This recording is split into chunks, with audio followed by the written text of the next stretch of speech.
Assalamualaikum warahmatullahi wabarakatuh. Saya Rusnia Madani, mahasiswi Institut Ilmu Al-Quran IIKI Jakarta, Fakultas Usuluddin dan Dakwah, Program Studi Ilmu Al-Quran dan Tafsir, kelas IAT 4C dengan nomor NIM 23212246 akan menyampaikan beberapa penjelasan singkat mengenai Kitab Musnad Imam Syafi'i dan Kitab Musnad Imam Ahmad bin Hanbal. Nah, teman-teman, pasti kita sudah tidak asing lagi dengan nama Imam Syafi'i dan juga Imam Ahmad bin Hanbal, yang dimana beliau berdua merupakan pendiri mazhab terbesar di dunia. Nah, ternyata Imam Syafi'i adalah guru dari Imam Ahmad bin Hanbal, dan Imam Syafi'i juga adalah murid dari Imam Malik bin Anas. Nama lengkap Imam Syafi'i adalah Muhammad bin Idris bin Al-Abbas bin Uthman bin Syafi'i bin As-Saib bin Ubaid bin Abdu Yazid bin Hashim bin Abdul Muttalib bin Abdi Manaf. Kakek Rasulullah Shallallahu Alaihi Wasallam dan Imam Syafi'i bertemu nasabnya pada Abdi Manaf bin Qusay, yaitu kakek Rasulullah Shallallahu Alaihi Wasallam yang ketiga. Imam Syafi'i lahir pada tahun 150 Hijriah, yang dimana pada tahun tersebut merupakan tahun wafatnya Imam Abu Hanifah menurut pendapat yang sahih. Dan Imam Syafi'i wafat di Mesir pada tahun 204 Hijriah.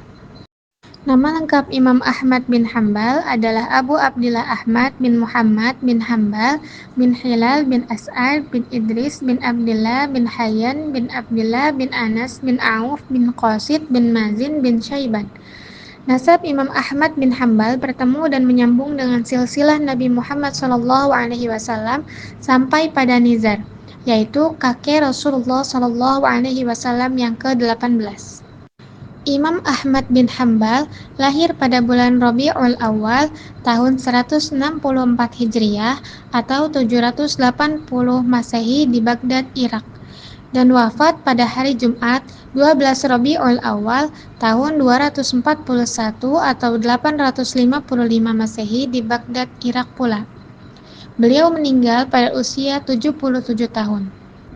Sekarang ayo kita bahas mengenai kitab Musnad Imam Syafi'i dan Musnad Imam Ahmad bin Hanbal. Sebelum itu saya akan menjelaskan kenapa kitab ini dinamakan kitab Musnad.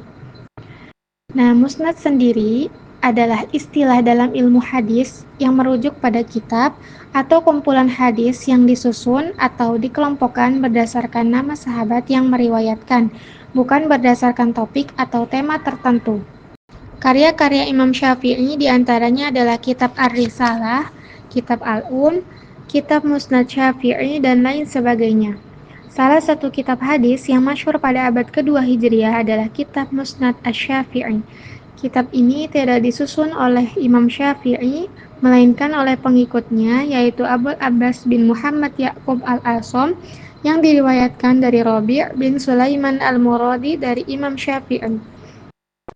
Hadis-hadis yang terdapat dalam Musnad Syafi'i merupakan kumpulan dari hadis-hadis yang terdapat dalam kitabnya yang lain, yaitu kitab Menurut pentahkikan Al-Biqali, Musnad ini bukan susunan dari Imam Syafi'i sendiri, tetapi dipetik dari lalu dikumpulkan dalam kitab tersendiri oleh Al-Asom. Menurut Ahmad Amin, bukanlah karya langsung dari Imam Syafi'i, namun merupakan karya muridnya melalui jalan didiktekan.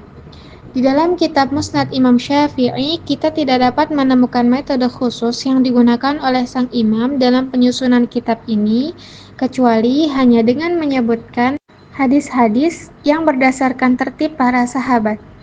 Adapun karya-karya Imam Ahmad bin Hanbal diantaranya yaitu Musnad Ahmad bin Hanbal, kitab As-Sunnah, kitab Al-Wara', dan lain-lain. Musnad Ahmad termasuk kitab termasyhur dan terbesar yang disusun pada periode kelima perkembangan hadis atau abad ketiga Hijriah. Hadis-hadis yang terdapat dalam musnad tersebut tidak semua riwayat Ahmad. Sebagian merupakan tambahan dari putranya yang bernama Abdullah dan tambahan dari Abu Bakar Al-Qati'i.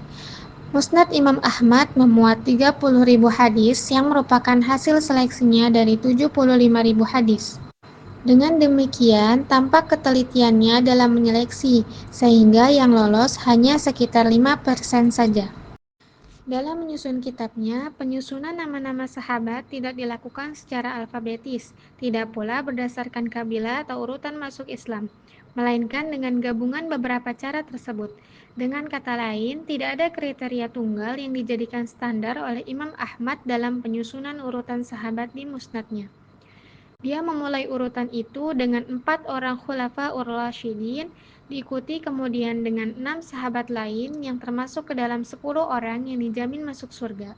Kemudian Imam Ahmad menulis riwayat para ahlul bait dan sanak kerabat Rasulullah Shallallahu Alaihi Wasallam, termasuk anggota Bani Hashim.